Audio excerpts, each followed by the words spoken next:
Fans who attended the Kansas relays on Friday and Saturday certainly got their money's worth. Multiple Jayhawks won the gold in their respective events, while 2 new relay records were set in the sprinting events.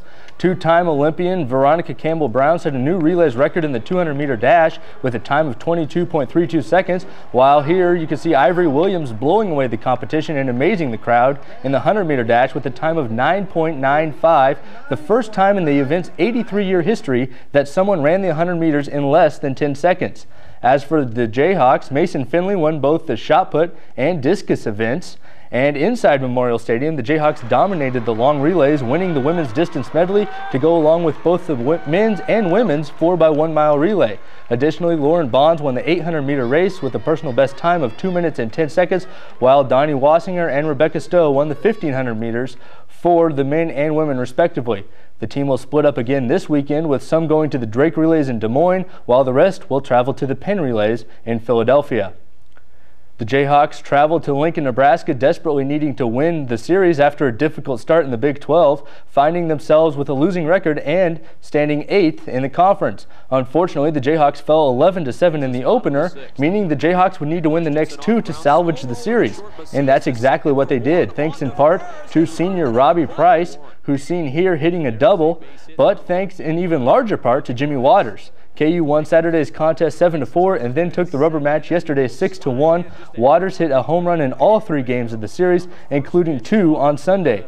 The junior now has 8 home runs on the year and a team-leading 43 RBIs. Kansas moved up to 5th in the Big 12 and will play a non-conference game tomorrow in Hogan Ballpark against Benedictine College. That game will begin at 6 p.m. The inexperience of the KU softball team was apparent at the beginning of the season, but it has become even more obvious during Big 12 play. Led on the field by a first-year head coach in Megan Smith, the Jayhawks' top 4 hitters for the season are all freshmen. As a result, the team has only mustered 1 Big 12 victory so far this year and had lost their other 7 Big 12 games by an average of more than 6 runs heading into the home series with the Oklahoma State Cowgirls.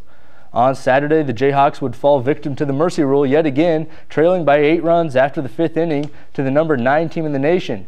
It was the 10th time this year that the team has been mercy ruled.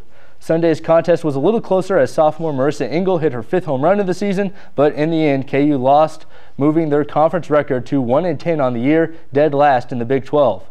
KU will play again on Thursday in Lincoln against the Cornhuskers, a team they lost to by only 2 runs earlier this year. That game starts at 5 p.m. And of course, big news in basketball world, Josh Selby. Ryan Elder talked a lot about this on Friday, but Josh Selby, as expected, signing with the Jayhawks. He's a number 4 guard in the nation. So exciting that, you lose Sharon Collins, but just you end up replacing him with somebody maybe even better. Yeah, definitely exciting. A lot going on with that.